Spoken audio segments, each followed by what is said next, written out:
Hi all, water authority office grade 3 revision സീരീസിന്റെ next വീഡിയോയിലേക്ക് സ്വാഗതം. അപ്പൊ നമ്മൾ ഫസ്റ്റ് മൊഡ്യൂളും സെക്കൻഡ് മൊഡ്യൂളും കംപ്ലീറ്റ് ചെയ്തു. തേർഡ് മൊഡ്യൂൾ ഓട്ടോകാഡ് വളരെ ചെറിയ മൊഡ്യൂൾ ആയതുകൊണ്ട് നമ്മളൊരു വീഡിയോ വെച്ച് കംപ്ലീറ്റ് ചെയ്തു. നമ്മൾ അടുത്ത മൊഡ്യൂൾ എന്ന് പറഞ്ഞാൽ സർവേയിങ് ആണ്. സർവേയിങ്ങിന്റെ ഇമ്പോർട്ടൻസ് ഞാൻ പറഞ്ഞു തരേണ്ട ആവശ്യമില്ല. ഓൾസോ ഗ്രേഡ് 2 ഗ്രേഡ് 3 എക്സാംസിനും എക്സാംസിന് വരെ സർവേയിങ് വളരെ ഇമ്പോർട്ടന്റ് ആണ്. സോ നമുക്ക് സർവേയിങ്ങിലേക്ക് കടക്കാം. സർവേയിങ്ങിലെ കുറച്ച് ക്വസ്റ്റൻസ് ആണ് നമ്മൾ ഡിസ്കസ് ചെയ്യുന്നത്. In surveying telescope the cross hairs R fixed in. ഇത് ഒരു പ്രീവിയസ് നമ്മുടെ PSC ക്വസ്റ്റൻ തന്നെയാണ്. അപ്പൊ അതുപോലെ തന്നെ നിങ്ങൾ ആരെങ്കിലും ചാനൽ സബ്സ്ക്രൈബ് ചെയ്തില്ലെങ്കിൽ ചാനൽ സബ്സ്ക്രൈബ് ചെയ്യാൻ മറക്കരുത്. ബിക്കോസ് കണ്ടന്റ് റിലേറ്റഡ് ആയിട്ടുള്ള ക്വാളിറ്റി വീഡിയോസ് ആണ് നമ്മൾ ഈ ഒരു വീഡിയോയിലേക്ക് ഈ ഒരു ചാനലിലൂടെ ഷെയർ ചെയ്യുന്നത്. വാട്ടർ അതോറിറ്റി ഓൾസോ ഗ്രേഡ് 3 30-ാം തീയതിയിലുള്ള എക്സാം നിങ്ങൾ എഴുതുന്ന ഒരു വ്യക്തിയാണെങ്കിൽ തീർച്ചയായും നിങ്ങൾക്ക് ഈ കണ്ടന്റുകൾ ഉപയോഗപ്പെടും. So in surveying telescope, the crosshairs are fitted in center of telescope, in front of telescope, optical center of telescope, front of objective. അപ്പൊ ഇവിടെ സർവേയിങ് ടെലസ്കോപ്പിനകത്ത് ക്രോസ് ഹെയർ എവിടെ വെച്ചിരിക്കുന്നത് എന്നുള്ളത്. അപ്പൊ രണ്ട് ഹെയർസ് ഉണ്ട്. ഈ ക്രോസ് ഹെയർസ് എവിടെയാണ് വെക്കുന്നത്? അപ്പൊ നമുക്ക് ശരിക്കും പറഞ്ഞു കഴിഞ്ഞാൽ ഓപ്ഷൻ പ്രകാരം നമുക്ക് ഫ്രണ്ട് ഓഫ് ഐ പീസ് എന്നുള്ളതാണ് കറക്റ്റ് ആൻസർ. ഓപ്ഷൻ അത് ഫ്രണ്ട് ഓഫ് ഐ പീസ് ഉണ്ടെങ്കിൽ അത് തന്നെ ചൂസ് ചെയ്യാം. ഇപ്പൊ ഫ്രണ്ട് ഓഫ് ഐ പീസ് ഇല്ലാത്തത് കൊണ്ട് ഫ്രണ്ട് ഓഫ് ടെലസ്കോപ്പ് എന്നുള്ള ഓപ്ഷൻ നമുക്ക് സെലക്ട് ചെയ്യാം. ഓക്കെ, അപ്പൊ നമുക്ക് നോക്കാം. സർവേയിങ് ടെലസ്കോപ്പിനകത്ത് ഫ്രണ്ട് ഓഫ് ഐ പീസ് തന്നെയാണ് നമുക്ക് എന്ത് വെക്കുന്നത്? ക്രോസ് ഹെയർസ് വെക്കുന്നത്. ക്രോസ് ഹെയർസിനെ നമ്മൾ ക്രോസ് വയേഴ്സ് എന്ന് വിളിക്കും. അപ്പൊ നമുക്ക് ശരിക്കും പറഞ്ഞു കഴിഞ്ഞാൽ ഒരു പോയിന്റിലേക്ക് നമ്മൾ നോക്കുന്ന സമയത്ത് ആ പോയിന്റ് പ്രിസൈസ് ആയിട്ട് കിട്ടാൻ വേണ്ടി നമുക്ക് ഇതുപോലെ ക്രോസ് ആയിട്ട് രണ്ട് ഹെയർസ് കാണും. ഈ ഹെയർസ് മീറ്റ് ചെയ്യുന്ന പോയിന്റിലേക്കാണ് നമ്മൾ ഫോക്കസ് ചെയ്ത് കൊടുക്കുന്നത്. അപ്പൊ ഈ ക്രോസ് ഹെയർസ് നമ്മൾ എന്താ ചെയ്യുന്നത്? ഈ ക്രോസ് ഹെയർ ടെലസ്കോപ്പിന്റെ ഫ്രണ്ടിൽ, അതായത് ഇൻ ഫ്രണ്ട് ഓഫ് ഐ പീസിലാണ് നമ്മൾ എന്ത് കൊടുക്കുന്നത്? ഈ ഒരു ക്രോസ് ഹെയർസ് വെച്ചു കൊടുക്കും. സോ ഓപ്ഷൻ പ്രകാരം ഫ്രണ്ട് ഓഫ് ഐ പീസ് ഉണ്ടെങ്കിൽ അത് തന്നെ ചൂസ് ചെയ്യാൻ നോക്കാം. ഓക്കെ, അതില്ലാത്ത പക്ഷം മാത്രം ഫ്രണ്ട് ഓഫ് ടെലസ്കോപ്പ് നോക്കാം. അടുത്ത ചോദ്യം, in when the angular and linear measurements are equally precise in traversing, the balancing of traversing is done by transit rule, empirical rule, Bowditch's rule, none of these. അതായത് angular മെഷർമെന്റും linear മെഷർമെന്റും equally precise ആവുന്ന സമയത്ത് traverse balancing ഏത് method വഴി നടത്തും? Options തന്നിട്ടുണ്ട്. നമുക്ക് ട്രാൻസിറ്റ് റൂൾ ഉണ്ട്, എംപിറിക്കൽ റൂൾ ഉണ്ട്, ബൗഡിറ്റ്സ് റൂൾ ഉണ്ട്, നൺ ഓഫ് ദീസ് ഉണ്ട്. അപ്പോൾ ബൗഡിറ്റ്സ് റൂൾ ആണ് നമ്മുടെ കറക്റ്റ് ആൻസർ വരിക. ബൗഡിറ്റ്സ് റൂൾ എന്ന് പറഞ്ഞാൽ ലെങ്ത്തും ബാരിങ്ങും, അതായത് ആംഗുലർ മെഷർമെന്റും ലീനിയർ മെഷർമെന്റും ഈക്വലി പ്രിസൈസ് ആവുന്ന സമയത്ത് നമ്മൾ ട്രാവേഴ്സിംഗ് ബാലൻസ് ചെയ്യാൻ വേണ്ടി ഉപയോഗിക്കുന്ന റൂളാണ് ബൗഡിറ്റ്സ് റൂൾ എന്ന് പറയും.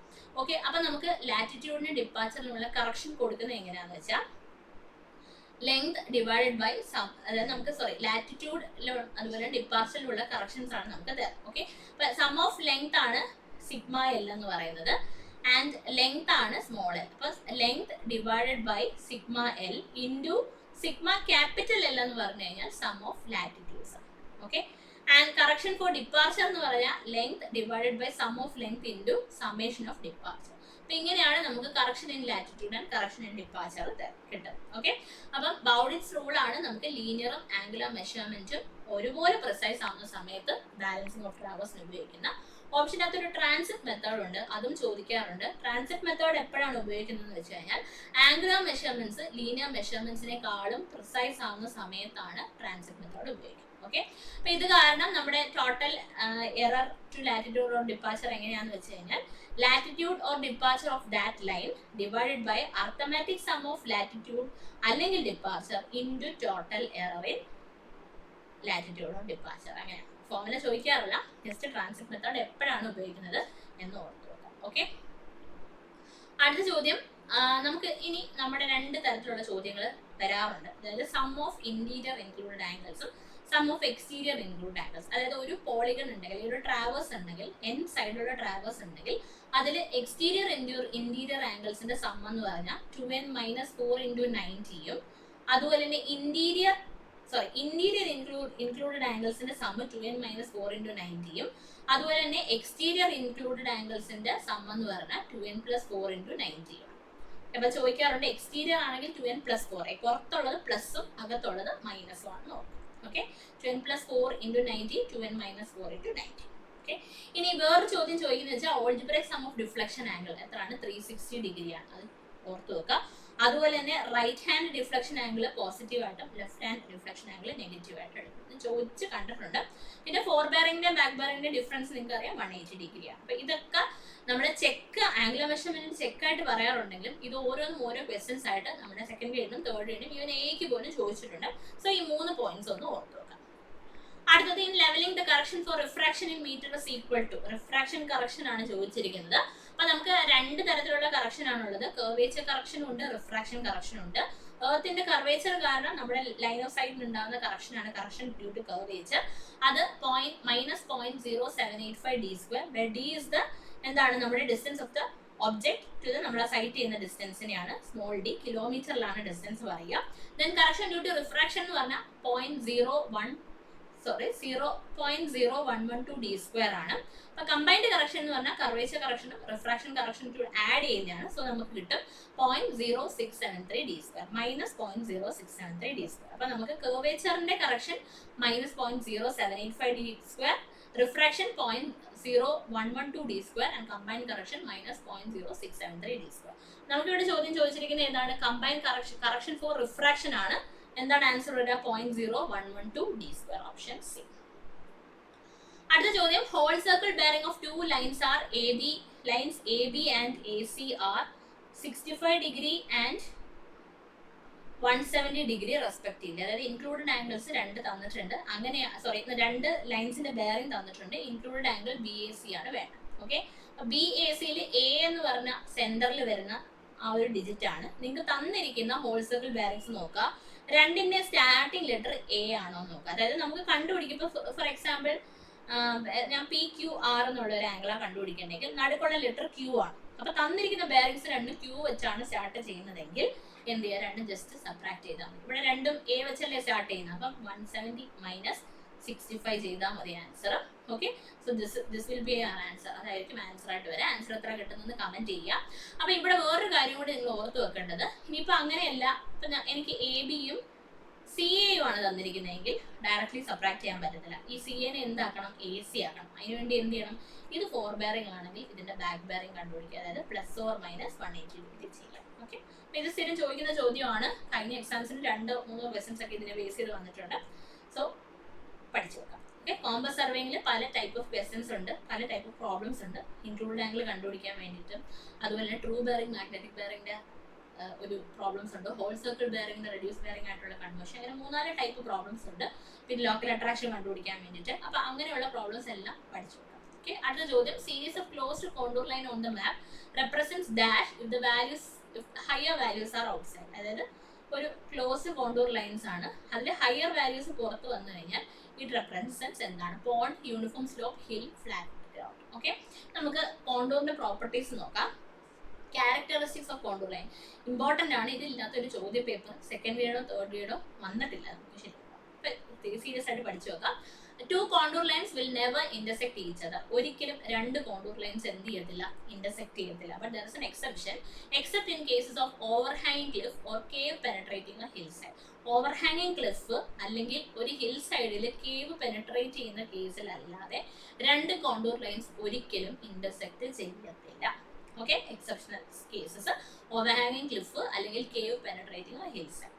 ഓക്കെ, രണ്ടാമത്തത്, equally spaced contours represents a uniform slope. ഒരേ സ്പേസ്ഡ് ആയിട്ടുള്ള കോണ്ടൂർസ് യൂണിഫോം സ്ലോപ്പ് ആണ്. And contours that are well apart represents a gentle space. ഒരുപാട് ദൂരത്തുള്ളതാണെങ്കിൽ എന്താണ്? Gentle space. ഓക്കെ, അടുത്ത നമ്മുടെ ചോദ്യ പേപ്പറിലെ ചോദ്യമാണ്, a set of closed contours with higher figures inside and lower figures outside indicates a hill. Higher figures അകത്ത്, അപ്പൊ ഹയർ ഫിഗേഴ്സ് ആണ് അകത്ത് ആൻഡ് ലോവർ ഫിഗേഴ്സ് പുറത്താണെങ്കിൽ ഇറ്റ് റെപ്രസെന്റ്സ് എന്താണ്? ഹില്ലാണ്. നേരെ തിരിച്ച് when case of depression and lakes, depression അല്ലെങ്കിൽ ലേക്ക് ആണെങ്കിൽ ലോവർ ഫിഗേഴ്സ് ആണ് ഇൻസൈഡ്, ഹയർ ഫിഗേഴ്സ് ഔട്ട്സൈഡ് ആണ്. ഓക്കെ, ഹയർ ഫിഗേഴ്സ് പുറത്ത് വന്ന് ലോവർ ഫിഗേഴ്സ് ഇൻസൈഡ് വന്നു കഴിഞ്ഞാൽ അത് ഡിപ്രഷൻ അല്ലെങ്കിൽ ലേക്കിനെ റെപ്രസെന്റ് ചെയ്യും. നമുക്ക് നോക്കാം, series of closed contour line represents dash if higher values are inside. Higher values inside ആണെന്നാ പറഞ്ഞിരിക്കുന്നത്. അപ്പൊ നമുക്കത് എന്താണ് ആൻസർ? ഓപ്ഷൻ സി, ഹില്ലാണ്. യൂണിഫോം സ്ലോപ്പ് ആണെങ്കിൽ ഒരേ സ്പേസിംഗ് ആയിട്ട് യൂണിഫോം ആയിട്ട് പോകും. ലേക്ക് ആണെങ്കിലാണ് നമുക്ക് എന്ത് വരുന്നത്? ലോവർ ഫിഗേഴ്സ് ഇൻസൈഡും ഹയർ ഫിഗേഴ്സ് ഔട്ട്സൈഡ്. ഓക്കെ, ഇനി അടുത്തത് വാട്ടർഷെഡ് ഓർ റിഡ്ജ് ലൈൻ. അതായത് വാട്ടർഷെഡ് അല്ലെ റിഡ്ജ് ലൈൻ എന്താന്ന് വെച്ച് കഴിഞ്ഞാൽ, നമുക്ക് കുറെ ഹില്ലുകൾ ഉണ്ടെന്ന് വിചാരിക്കും, കുറെ കുന്നുപ്രദേശമുണ്ട്, അവിടെയുള്ള ഹയസ്റ്റ് പോയിന്റുകളെ കണക്ട് ചെയ്ത് നമ്മൾ വരയ്ക്കുന്ന ലൈൻസിനെയാണ് നമ്മൾ റിഡ്ജ് ലൈൻസ് എന്ന് പറയുന്നത്. അതിനെ തന്നെ വാട്ടർഷെഡ് എന്ന് നമ്മൾ വിളിക്കാറുണ്ട്. ഓക്കെ, ഇനി അടുത്താണ് വാലി ലൈൻ. വാലി ലൈൻ എന്താന്ന് വെച്ച് കഴിഞ്ഞാൽ, നമുക്ക് വാലീസിൽ ഉള്ള ലോവസ്റ്റ് പോയിന്റുകളെ കണക്ട് ചെയ്ത് വരയ്ക്കുന്ന ലൈൻ, അതിനെയാണ് നമ്മൾ എന്ത് പറയുന്നത്? വാലി പോയിന്റ്സ് എന്ന് വിളിക്കുന്നത്. അപ്പം നമ്മുടെ ഈ പറഞ്ഞ റിഡ്ജ് ലൈനും അതുപോലെ തന്നെ വാലി ലൈനും cross the contours at right angles. കോണ്ടൂർസിനെ റൈറ്റ് ആംഗിൾസിനാണ് കട്ട് ചെയ്ത് പോകുന്നത്. അതായത് ഇങ്ങനെ പോകും കോണ്ടൂഴ്സിന് റൈറ്റ് ആംഗിൾ കട്ട് ചെയ്ത് പോകും. ഓക്കെ, ഇനി ഇറഗുലർ കോണ്ടൂർ ആണെങ്കിൽ represent an uneven surface. Uneven ground surface ആണ് irregular contours. Two contour lines having same elevation cannot unite and continue as one line. ഒരേ എലിവേഷൻ ഉള്ള രണ്ട് കോണ്ടൂർ ലൈന് ഒരിക്കലും കൂട്ടിമുട്ടി ഒരൊറ്റ കോണ്ടൂർ ലൈനായിട്ട് മുന്നോട്ട് പോകാനായിട്ട് സാധിക്കത്തില്ല. അതുപോലെ തന്നെ ഒരു സിംഗിൾ കോണ്ടൂറിനെ ഒരിക്കലും നമുക്ക് രണ്ട് ലൈനായിട്ട് സ്പ്ലിറ്റ് ചെയ്യാനും സാധിക്കത്തില്ല. ഓക്കെ, ഇനി നമുക്ക് സ്ലോപ്പുകളെ ഓൾറെഡി നമ്മൾ കോണ്ടൂർസ് പറയുമ്പോൾ സ്ലോപ്പോടെ ഞാൻ പറഞ്ഞു പോവുകയാണ്. സ്ലോപ്പിനെ നമുക്ക് ജെന്റിലായിട്ടും സ്റ്റീപ്പായിട്ടും ക്ലാസിഫൈ ചെയ്യാം. ഗ്രേഡിയന്റ് 1 in 2.5 അല്ലെങ്കിൽ 20 ഡിഗ്രി വിത്ത് ഹൊറിസോണ്ടൽ വരെ ഇൻക്ലിനേഷൻ വരുന്നതിന് നമ്മൾ ജെന്റിൽ സ്ലോപ്പ് എന്നും, അതുപോലെ തന്നെ 20 മുതൽ 45 ഡിഗ്രി വരെ ഹൊറിസോണ്ടലിൽ ഇൻക്ലിനേഷൻ വന്നു കഴിഞ്ഞാൽ അതിനെ നമ്മൾ സ്റ്റീപ്പ് സ്ലോപ്പ് എന്ന് വിളിക്കും. ഓക്കെ, ഇനി നമ്മുടെ ജെന്റിൽ സ്ലോപ്പ് ആണെങ്കിൽ കോണ്ടൂർസ് ഫാർ അപ്പാർട്ടായിരിക്കും, കോണ്ടൂർസ് ഭയങ്കര ദൂരത്തായിരിക്കും. അതുപോലെ തന്നെ നമുക്ക് സ്റ്റീപ്പ് സ്ലോപ്പിനകത്താണെങ്കിൽ കോണ്ടൂർസ് ഭയങ്കര ക്ലോസ്ഡ് ആയിട്ടായിരിക്കും അറേഞ്ച് ചെയ്തിരിക്കും. ഓക്കെ, ഇനി ഭയങ്കര സ്റ്റീപ്പ് ആയിട്ടുള്ള സ്ലോപ്പിനെ നമ്മൾ വിളിക്കുന്ന പേരാണ് സ്ക്രാപ്പ്. ഇനി ഒരു ഹൈ സ്ക്രാപ്പിനെ നമ്മൾ വിളിക്കുന്ന പേരാണ് ക്രാഗ്. ഓക്കെ, ഇനി ഗ്രൗണ്ട് പുറത്തേക്ക് ബൾജ് ചെയ്ത് കഴിഞ്ഞാൽ നമ്മൾ അതിനെ കോൺവെക്സ് സ്ലോപ്പ് എന്ന് വിളിക്കും. ഇതൊക്കെ ജസ്റ്റ് എക്സ്ട്രാ പോയിന്റ്സ് ആണ്, ജസ്റ്റ് ഒന്ന് അറിഞ്ഞു വെക്കുക, നമ്മുടെ നിമിയിൽ തന്നെ ഉള്ള പോയിന്റുകളാണ്. അടുത്ത ചോദ്യം, the instrument which is a combination of electronic theodolite and electronic distance meter. Electronic distance മീറ്ററിന്റെയും ഇലക്ട്രോണിക് തിയോഡലൈറ്റിന്റെയും ഒരു സം എന്ന് വിളിക്കാവുന്നതിനെയാണ് നമ്മൾ എന്ത് ഒപ്റ്റിക്കൽ ഇൻസ്ട്രുമെന്റ് ആണ് ടോട്ടൽ സ്റ്റേഷൻ എന്ന് പറയുന്നത്. അപ്പൊ നമുക്ക് ഇലക്ട്രോണിക് തിയോഡലൈറ്റും ഉണ്ട്, ഹൊറിസോണ്ടൽ ആംഗിളും വെർട്ടിക്കൽ ആംഗിളും മെഷർ ചെയ്യാൻ പറ്റും. EDM അഥവാ ഇലക്ട്രോണിക് ഡിസ്റ്റൻസ് മെഷർമെന്റ് വെച്ചിട്ട് നമുക്ക് ഡിസ്റ്റൻസും മെഷർ ചെയ്യാനായിട്ട് സാധിക്കും. ഓക്കെ, അടുത്ത ചോദ്യം, the principle of chain surveying. Chain സർവിങ്ങിന്റെ പ്രിൻസിപ്പിൾ എന്താണ്? ട്രയാങ്കുലേഷൻ ആണ്. അതായത് എൻറ്റയർ ഫീൽഡിനെ നമുക്ക് കുഞ്ഞു കുഞ്ഞു ട്രയാങ്കിൾസ് ആയിട്ട് സ്പ്ലിറ്റ് ചെയ്തെടുക്കാം. ഇങ്ങനെയൊക്കെ നമുക്ക് ഷേപ്സ് ഉണ്ടെങ്കിൽ ആ ഷേപ്പിനെ നമ്മൾ കുഞ്ഞു കുഞ്ഞു ട്രയാങ്കിൾസ് ആയിട്ട് സ്പ്ലിറ്റ് ചെയ്തെടുത്താണ് ചെയ്യുന്നത്. എന്തുകൊണ്ടാണ്? ട്രയാങ്കിൾ ആണ് ഏറ്റവും ബേസിക് ഷേപ്പ്, കാൽക്കുലേഷൻസ് ഏറ്റവും എളുപ്പം triangle. So answer is option C, triangulation. അടുത്ത ചോദ്യം, the error in measured length due to incorrect holding of chain. Chain incorrect ആയിട്ട് ഹോൾഡ് ചെയ്യുന്നത് കാരണം നമുക്ക് ഉണ്ടാവുന്ന ഒരു error in measured length. Cumulative error, compensating error, instrumental error, negative error. It is called as compensating error ആണ്. അതായത് നമുക്ക് ചിലപ്പോൾ ഇൻകറക്റ്റ് ഹോൾഡിംഗ് ആകുമ്പോൾ പോസിറ്റീവ് എറർ, അടുത്ത കേസിൽ അത് നള്ളിഫൈ ആയി പോവാം. അപ്പോൾ കോമ്പൻസേറ്റിംഗ് എറർ ആണ്. അടുത്ത, area enclose in a contour may be found by planimeter, periscope, pantagraph, elliptical ramming. ഇത് നല്ലൊരു ചോദ്യമാണ്. കോണ്ടൂറിന്റെ ഏരിയ എൻക്ലോസ് നമ്മൾ കണ്ടുപിടിക്കുന്നത് പ്ലാനിമീറ്റർ ആണ്. റിപ്പീറ്റഡ് ക്വസ്റ്റ്യൻ ആണ്. ഓക്കെ, അപ്പൊ ഇത്രയാണ് സർവേയിലെ ക്വസ്റ്റ്യൻ. നമുക്ക് അടുത്ത സെഷനായിട്ട് വീണ്ടും കാണാം. ചാനൽ ആരെങ്കിലും സബ്സ്ക്രൈബ് ചെയ്തിട്ടില്ലെങ്കിൽ ചാനൽ സബ്സ്ക്രൈബ് ചെയ്യാം. Thank you.